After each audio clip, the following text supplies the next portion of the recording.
Savannah Guthrie is speaking out for the first time, revealing new details about the ongoing investigation into her mother's abduction. Nancy Guthrie was taken from her Arizona home in the overnight hours of February 1st and has not been seen or heard from since. The search spans nationwide. One Milwaukee man now offering a $100,000 reward for information leading to the arrest of Guthrie's kidnapper.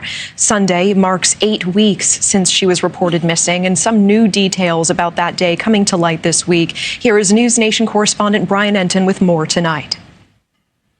Natasha, this interview really is just so heartbreaking. I mean, the agony that Savannah Guthrie is going through, the fact that it's now been almost 2 months since her mom, Nancy, went missing, literally just vanishing from her home outside Tucson in the middle of the night. The 2 back doors were propped open.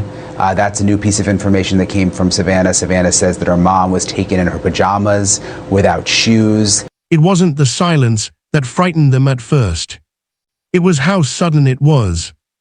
One moment everything inside the house was steady, lights glowing softly, routines untouched, a life moving exactly as it always had. And then, without warning, something broke. Not loudly, not violently, just gone, as if the night itself had reached in and switched everything off. There was no struggle anyone could hear, no alarm that neighbors could recall, just a quiet interruption, so clean, so precise, that it almost felt intentional, as though whoever stepped into that space already knew exactly what they were doing and exactly how little they needed to leave behind. But what unsettled investigators later wasn't just the disappearance. It was what followed. Messages that didn't quite behave like real demands. Money that was never touched. A story that at first glance seemed simple until you looked at it twice and realized something didn't add up. And then there was the figure. Caught only briefly, face hidden, movements controlled, not rushed, not chaotic, almost practiced, like someone who wasn't afraid of being there, like someone who believed they understood the space better than anyone else ever could. But here where it turns. Because in cases like this, when things look too controlled, when silence stretches longer than it should, when money isn't taken, it forces a darker question. What if this was never about ransom at all? Before we go any further, I need to say this. What you're about to hear is deeply unsettling. Some parts of this case may be disturbing, especially as we begin to understand what may have really happened behind the scenes. If you're new here, this is True Crime Files, where we don't just tell you what happened, we break down why it happened. Take a second to subscribe, turn on notifications, and let me know in the comments, where are you watching from right now? Because this case is far from what it first appeared to be. Nancy Guthrie was 84 years old, a woman whose life extended well beyond the walls of her home. She was financially established, actively involved in philanthropy, and connected to both charitable and corporate networks. Her presence in the community was consistent and visible. She maintained structured routines, and there was nothing in her known circumstances to suggest she would leave without explanation. That is what made the events of that night immediately alarming. The case quickly gained national attention, in part due to a public message from her daughter, Savannah Guthrie.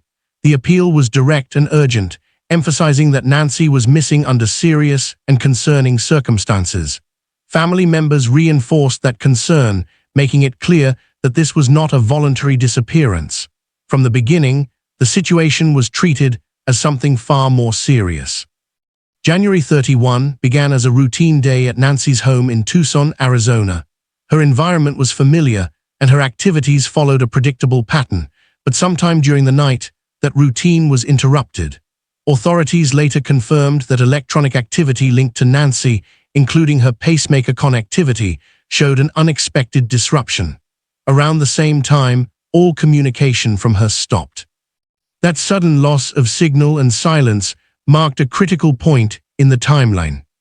When authorities arrived, the situation inside the home raised immediate concern. Evidence at the scene indicated that this was not a simple disappearance. Investigators identified signs consistent with a possible forced entry, and blood evidence was reported inside the residence. The home was quickly classified as an active crime scene. Additional details began to emerge. Surveillance footage from the area captured a masked individual moving near the property. The presence of that figure, combined with the physical evidence inside the home, shifted the case toward a suspected abduction. This was no longer a question of where Nancy might have gone. It became a question of who took her and why. The abrupt disruption of her routine, the loss of electronic signals, and the evidence found at the scene formed the foundation of the investigation. Authorities began working under the assumption that Nancy Guthrie had been taken from her home under suspicious circumstances. If you want clear, fact-based breakdowns of cases like this without speculation or distortion, subscribe to True Crime Files and stay with us as we continue to follow the evidence. In the hours leading up to Nancy Guthrie's disappearance, the timeline begins with a clear and documented sequence. On the night of January 31, she was dropped off at her home in Tucson at approximately 9:48 p.m. This moment represents the last confirmed sighting of her under normal circumstances. There were no reports of distress at that time, and nothing immediately suggested that anything unusual was about to unfold. For several hours after she returned home, there is no confirmed activity indicating disruption. This period is important because it establishes a stable baseline. Investigators rely on this window to understand when normalcy ended and when the situation changed. That change begins in the early hours of the morning. At approximately 1:47 a.m., a critical event occurs. The home's doorbell camera, which had been functioning normally, is suddenly disabled. This was not a routine outage. Evidence suggests the device was physically tampered with or removed. Around the same time, motion was detected near the property, indicating the presence of an individual moving within the vicinity. This marks the first clear indication that someone may have approached the home during that night. Shortly after, the timeline becomes more concerning. At approximately 2:28 a.m., electronic data linked to Nancy shows a disruption. Her pacemaker connectivity, which had been active, stopped transmitting data. This was not consistent with normal operation. When investigators reviewed this sequence, they identified this moment as a key point where something likely occurred inside or around the home. What follows is a complete absence of communication. Nancy made no calls, sent no messages, and did not respond to any attempts to reach her. This silence was immediate and sustained. When placed alongside the earlier camera interference and motion detection, it creates a narrow window in which the incident is believed to have taken place. As investigators examined the scene, additional details reinforced that this was not a voluntary disappearance. Blood evidence was found at the property, including on the porch area, and later confirmed to belong to Nancy. At the same time, personal items such as her phone and purse remained inside the home. These details are critical because they indicate that she did not leave on her own. When the timeline is reconstructed in full, it reveals a structured sequence. A confirmed return home, several hours of normal conditions, a sudden interference with surveillance, movement detected near the property, a disruption in her medical connectivity, and then complete silence. Taken together, these elements do not point to coincidence. They define a precise window in which investigators believe Nancy Guthrie's disappearance occurred, raising the central question that now drives the case. Were these events isolated or part of something deliberately set in motion? The response to Nancy Guthrie's disappearance began with local authorities, who quickly recognized that the circumstances were far from routine. When deputies arrived at the residence in Tucson, the scene immediately raised concern. Blood evidence, the disruption of the home's surveillance system, and the absence of any indication that Nancy had left voluntarily led investigators to treat the situation as a potential abduction. The case was no longer approached as a missing person inquiry, but as an active and serious criminal investigation. Pima County Sheriff's Department initiated the first phase of the investigation, securing the property and beginning detailed forensic work. Detectives conducted interviews with those who had recent contact with Nancy and started reconstructing her final known movements. At the same time, The surrounding area was canvassed for additional information, including possible witnesses or surveillance footage that might provide further insight into what occurred during the early hours of January 31. As evidence continued to develop, federal authorities became involved. The Federal Bureau of Investigation joined the case, bringing expanded resources and specialized capabilities. This included support for forensic analysis, coordination of search operations, and assistance in managing incoming leads. The investigation shifted into a coordinated multi-agency effort, where local and federal teams worked together to ensure that all aspects of the case were addressed within a unified approach. Search efforts intensified as part of this escalation. Investigators conducted ground searches in and around the area, followed up on tips from the public, and expanded their efforts beyond the immediate vicinity of the home. These operations were carried out systematically, with the goal of identifying any physical evidence or information that could clarify what had happened to Nancy. Public communication remained measured throughout this period. While Savannah Guthrie and other family members continued to make appeals for information, law enforcement limited the release of specific investigative details. This approach reflected the need to protect the integrity of the case while still encouraging cooperation from the public. Analysis from experienced law enforcement professionals suggested that the speed and scale of the response was significant. Cases that escalate to this level typically involve indicators of deliberate action rather than uncertainty. The combination of physical evidence, surveillance disruption, and the defined timeline pointed investigators toward a focused direction. At this stage, no suspect had been publicly identified and no arrests had been made. The investigation remained active, with multiple agencies working together to follow evidence and pursue leads. The rapid escalation was not accidental. It reflected the seriousness of the circumstances and the understanding that this case required immediate and sustained attention. As the investigation moved forward, a new development complicated the case further. Ransom messages began to surface, introducing the possibility that Nancy Guthrie's disappearance was tied to a financial demand. These communications were not limited to a single source. Messages were reportedly sent to members of the media as well as to individuals connected to the family, each claiming knowledge of Nancy's whereabouts and outlining specific instructions for payment. The demands centered around cryptocurrency, specifically Bitcoin, with amounts ranging into the millions. The use of digital currency suggested an attempt to create distance between those making the demands and any identifiable financial trail. Some of these messages included deadlines, adding pressure and urgency, a tactic commonly associated with ransom situations. At first glance, the structure of these communications appeared to follow a recognizable pattern.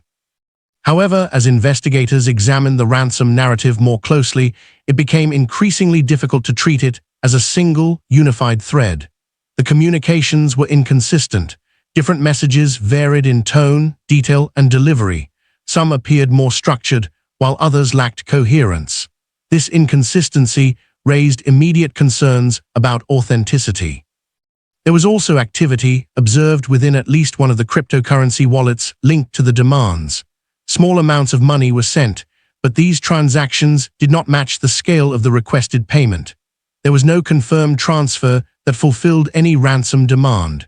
Instead, the activity suggested either unrelated interaction or limited engagement that did not advance the situation in a meaningful way. Another critical factor was the absence of verified proof of life. Family members publicly requested confirmation that Nancy was still alive, but no such verification was confirmed by authorities.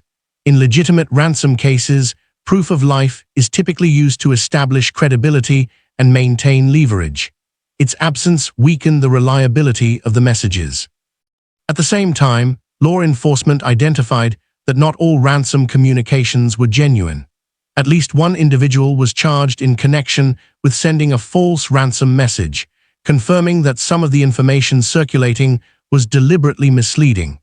This introduced another layer of complexity, where investigators had to separate potentially credible leads from hoaxes and opportunistic interference. Some messages contained details about Nancy's home and circumstances that were not entirely generic. This raised the possibility that at least some information may have come from someone with knowledge of her situation. However, authorities have not confirmed any message as definitively authentic. As a result, the investigation reached a turning point. The ransom narrative, rather than clarifying the situation, introduced uncertainty. Instead of pointing clearly toward a financial motive, it forced investigators to question whether these communications reflected the true nature of the case or were diverting attention away from it. Do you think the ransom was real or staged? Surveillance footage quickly became one of the most critical pieces of evidence in the investigation. Cameras positioned at Nancy Guthrie's home captured a masked individual approaching the property during the early morning hours, within the same window in which the disruption occurred. The person's face was fully concealed, and their clothing covered identifying features. Gloves were worn, suggesting an awareness of forensic evidence and an attempt to avoid leaving fingerprints or trace materials. The individual moved within the property with a level of control that immediately drew attention. The approach to the home did not appear rushed or uncertain. Instead, the movement suggested familiarity with the space. The person navigated directly toward the entry point, indicating that they may have already understood the layout or had observed it beforehand. This was not consistent with someone encountering the environment for the first time under pressure. The footage also showed the individual interfering with the home's doorbell camera. The device was physically tampered with, disrupting its ability to record. While this action succeeded in limiting further visual evidence, it also confirmed that the person was aware of surveillance and made a deliberate effort to disable it. This detail became a key point in the investigation, as it demonstrated both intent and preparation. In addition to concealment and movement, the individual appeared to be carrying an object consistent with a weapon. This detail elevated the seriousness of the situation, indicating that the person may have anticipated the need for control or force. The presence of a weapon further supports the conclusion that this was not a spontaneous act. Investigators also noted that the same masked individual may have been present near the property on more than one occasion. This suggests the possibility of prior observation or repeated approach, which aligns with the idea that the event may have involved some level of planning. Multiple appearances would indicate that the individual was not acting impulsively, but was instead preparing or assessing the environment over time. Taken together, these elements provide a clearer picture of the type of offender involved. The use of a mask and gloves, the direct movement toward the home, the interference with surveillance, and the possible presence of a weapon all point towards someone who intended to act while minimizing risk. At the same time, the visible tampering with the camera shows that the execution was not entirely without trace. This combination of preparation and imperfection suggests an individual who planned the act but did not eliminate every vulnerability, leaving investigators with critical clues to examine. As investigators continued processing evidence from Nancy Guthrie's home, forensic analysis became a critical component of the case. Among the findings was unidentified DNA recovered from areas connected to the incident, including material collected at the scene and from items believed to be associated with the suspect. This DNA did not match Nancy Guthrie, and it did not match individuals within her immediate circle. That distinction immediately expanded the investigation beyond known contacts and introduced the possibility of outside involvement. One of the key challenges investigators faced was the nature of the DNA itself. The samples were described as mixed, meaning they contained genetic material from more than one contributor. Mixed DNA significantly complicates forensic work. Analysts must separate overlapping profiles to identify individual contributors, a process that requires time, precision, and careful interpretation. It also means that not every contributor to the sample is necessarily connected to the incident, making context as important as the data itself. Additional evidence included DNA recovered from a glove found in proximity to the scene. This detail is important because it suggests a possible link to the individual captured on surveillance. However, When this DNA was processed and compared against national databases, including CODIS, it did not produce a match. The absence of a match does not eliminate the value of the evidence.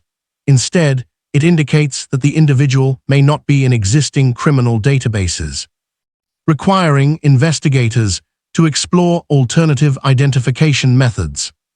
One of those methods is investigative genetic genealogy. This technique allows forensic teams to compare unidentified DNA against broader genetic databases to identify potential familial connections. Rather than searching for a direct match, investigators look for partial matches that can be traced through family relationships. Over time, this process can narrow down possible identities, even when the individual has never been previously recorded in law enforcement systems. Despite these advances, the DNA evidence does not yet provide immediate answers. Mixed samples, the lack of database matches, and the need for advanced analysis mean that results may take months to fully develop. Investigators must determine not only whose DNA is present, but also when and how it was deposited. What the forensic evidence reveals at this stage is not a conclusion, but a direction. It confirms that unknown individuals are connected to the environment in a meaningful way, while also highlighting the complexity involved in identifying them. As investigators reviewed the case as a whole, the direction of the investigation began to shift in a measurable way. Early assumptions that pointed toward a possible random abduction became harder to support when weighed against the growing body of evidence. Instead, authorities began to indicate that the circumstances surrounding Nancy Guthrie's disappearance were more consistent with a targeted act.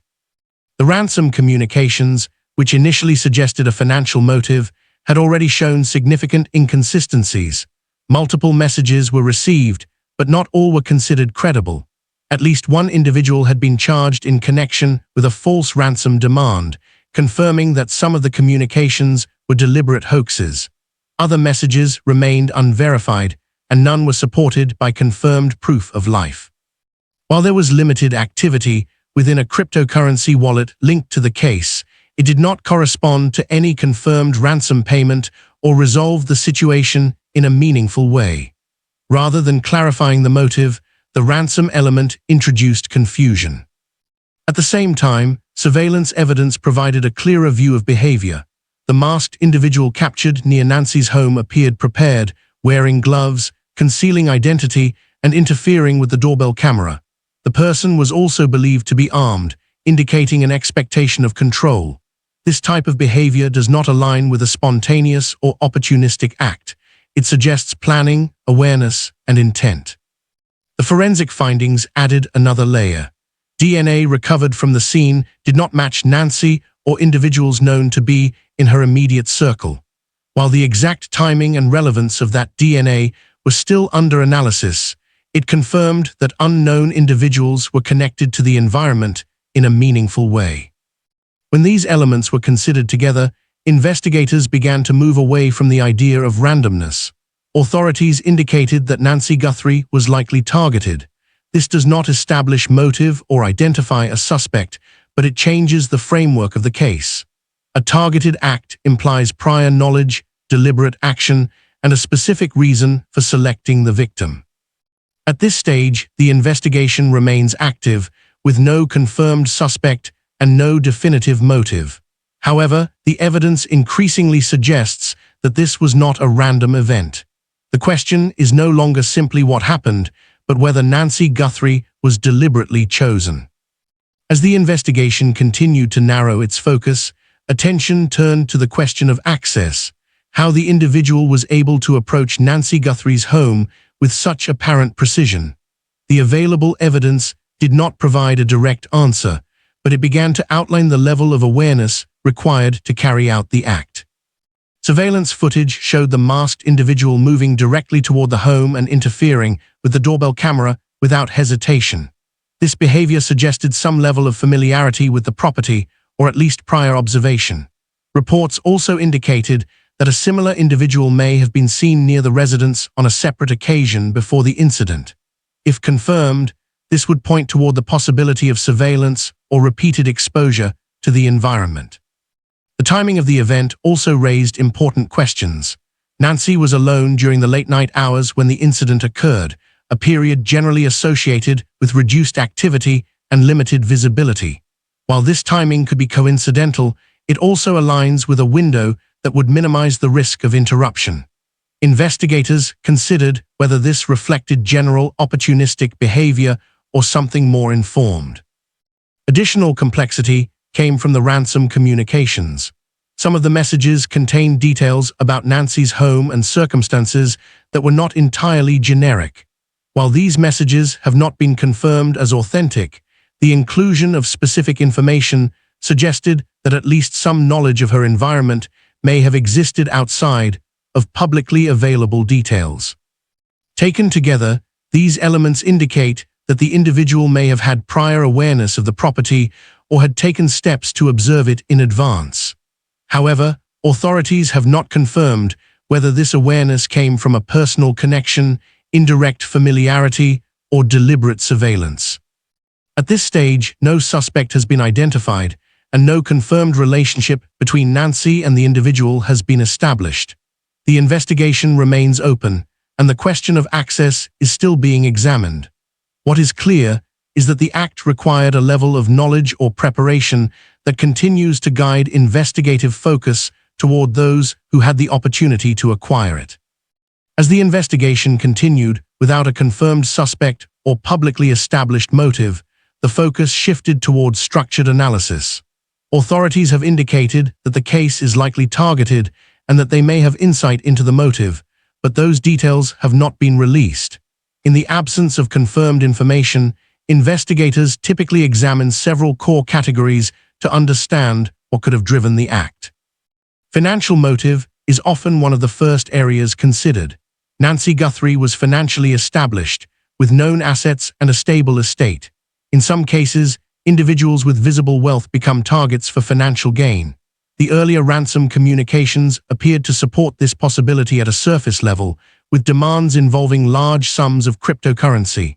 However, those messages were inconsistent, some were confirmed as hoaxes, and no verified ransom payment has been completed. As a result, while financial motive remains a possibility, it is not supported by conclusive evidence at this stage.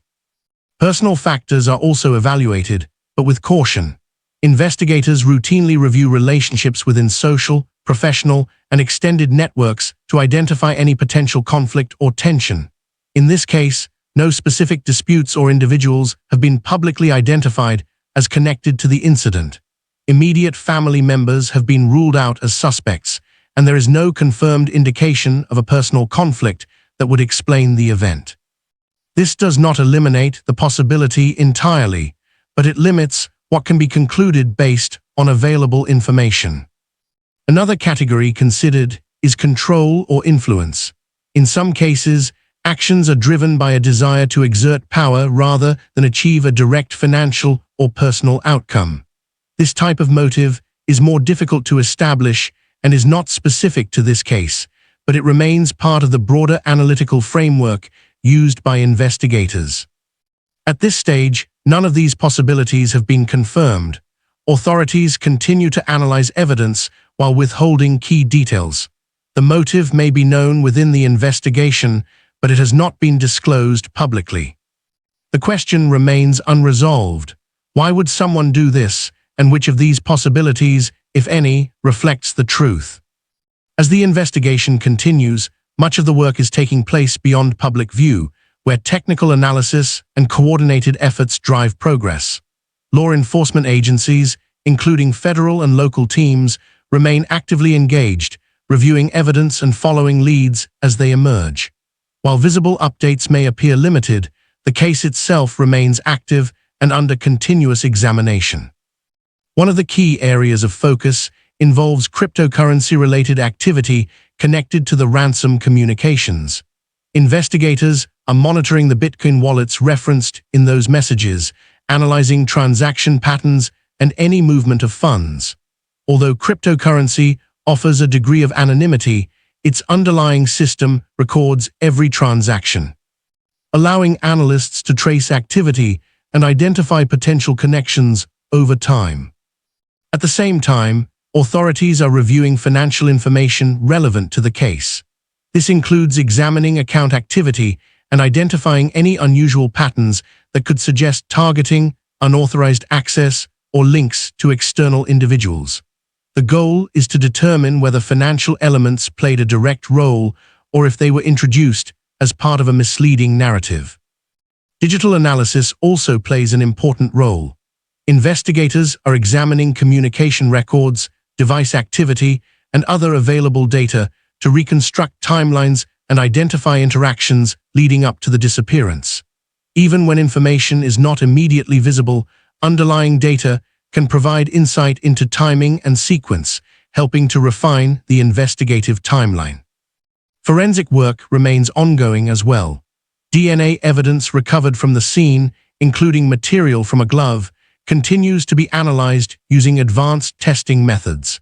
These processes aim to isolate individual contributors within mixed samples and determine whether any matches can be identified through existing databases or further analysis. All of these efforts are methodical and time-intensive. They do not always produce immediate results, but they build a foundation for progress. Each layer, financial, digital, and forensic, contributes to a broader understanding of the case. At this stage, the case remains unresolved. No arrests have been made, and no suspect has been publicly identified.